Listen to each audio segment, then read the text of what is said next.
1947 की तकसीम हिंद को तारीख के खुनरेज़ तरीन वाक़यात में शुमार किया जाता है। लाखों लोग बेघर हुए, हज़ारों ख़ानदान बिछड़ गए और बेशुमार बेगुनाह अफराद अपनी जानों से हाथ धो बैठे। लेकिन उन ही दिनों पाकिस्तान के ज़िला बन्नू में एक ऐसी मिसाल कायम हुई जो आज भी बहुत कम लोगों को मालूम है। आखिर ऐसा क्या हुआ कि बन्नू शहर, जहाँ हिंदू, सिख और मुसलमान बरसों से इकट्ठे रहते थे, बड़े पैमाने पर फ़िरका वाराना कत्ल गारत से महफूज रहा। आज की डॉक्यूमेंट्री में हम मुस्तनद तारीखी हवालों की रोशनी में इसी सवाल का जवाब तलाश करेंगे। डॉक्टर मनोहर लाल कपूर, जो आज अमेरिका की रियासत वर्जीनिया में रिहाइश पजीर है, वो बन्नू में पैदा हुए और यही उनका बचपन गुजरा।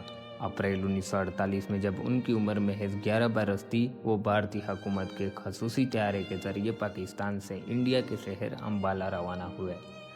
बाद में उनके वालिदैन भी वहाँ पहुँचे। उनके वालिद बन्नू में सोने के जेवरात के मशहूर ताजिर थे, यानी सोनार थे।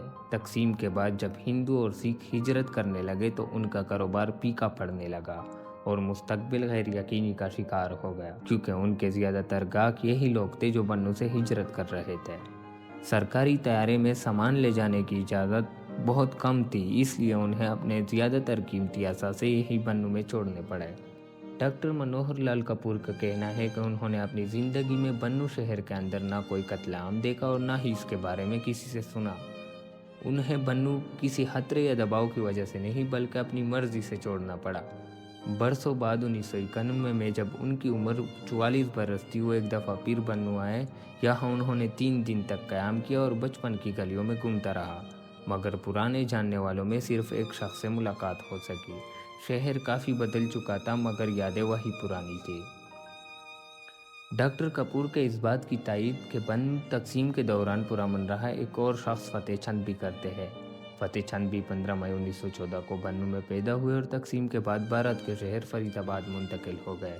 फतेह चंद ने अपनी यादाश्तें मारूफ आज़ादी पसंद रहनुमा लक्ष्मी चंद को सुनाई, जिन्होंने उन्हें अपनी किताब the city of hope the Faridabad story में तहरीर किया।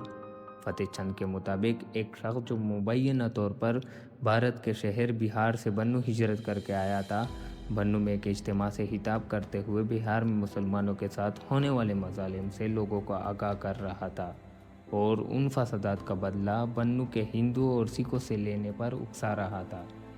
वो शख्स लोगों को इश्तियाल दिलाने में बड़ी हद तक कामयाब हो चुका था, मगर इस दौरान खुदाई खिदमतगार तहरीक का एक रज़ाकार खड़ा हुआ और मजमे से मुखातिब होकर कहा, अगर बिहार में जुल्म हुआ है तो उसका बदला बन्नू के बेगुनाह लोगों से क्यों लिया जाए। बेगुनाहों को सज़ा देने का दर्स ना तो हमें इस्लाम देता है और ना ही हमारे पश्तून रवायात। यह अल्फाज सुनकर मजमे का माहौल बदल गया और नफ़रत की आग मज़ीद ना भड़क सकी। इस वक्त बन्नू में खान अब्दुल गफ़ार खान, जिसे सरहदी गांधी और बचाहान भी कहा जाता है, कि खुदाई खिदमतगार तहरीक काफ़ी मजबूत थी। इस तहरीक का बुनियादी मकसद अदम तशद्दुद, अमन, खिदमत और इंसानियत था। बन्नू में मलक रहमजाद खान और उनके साथी इस तहरीक के सरगर्म रहनुमा थे। तारीखी रवायत के मुताबिक इन्हीं रज़ाकारों ने नफ़रत फैलाने की कोशिशों को नाकाम बनाया और बन्नू के हिंदू और सिखों की हिफाजत में अहम किरदार अदा किया। खुदाई खिदमतगार तहरीक सिर्फ इन दिनों नहीं बल्कि बरसों पहले से बन्नू में सरगर्म थी। ये तहरीक बन्नू में इतनी मजबूत थी कि गांधी भी 1938 में इन्हीं लोगों से मिलने बन्नू आए थे। इस दौरान वो जिस मकाम में ठहरे वो आज भी मौजूद है। इसी मकान की बालकनी से उसने और बादशाहान ने आवाम से खिताब किया था। बाद में इस मकान को गांधी हाउस भी कहा जाने लगा।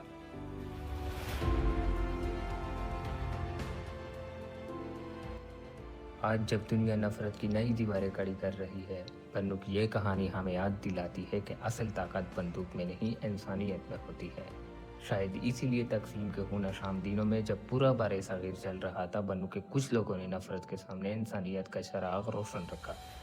ये वीडियो उन्हीं गुमनाम इंसानों के नाम जिन्होंने इंसानियत को सबसे पहले देखा और साबित किया कि तारीख़ सिर्फ जंगें नहीं लिखती, कभी कभी वो इंसानियत की जीत भी लिख लेती है।